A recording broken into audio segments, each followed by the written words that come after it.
Hi, I'm Ingrid Jones from the Urban Craft Center in Santa Monica, California, and I'm here to demonstrate how to make an animal striped layered candle.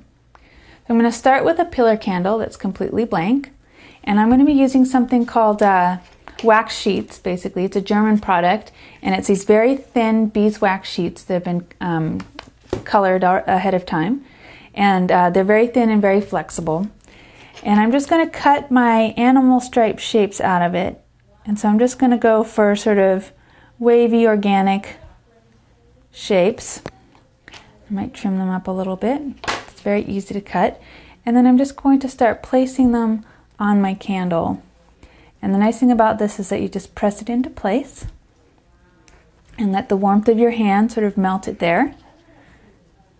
And I'm just going to eyeball where to place them so they have a sort of animal stripe motif, maybe a sort of zebra-esque idea.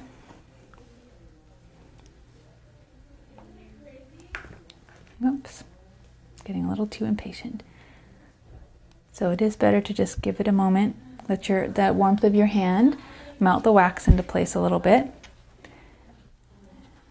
And again, just cutting organic shapes out of our wax. I'm just going to start pressing them into place. So go ahead and fill up your whole candle with your stripes, creating your design as you go.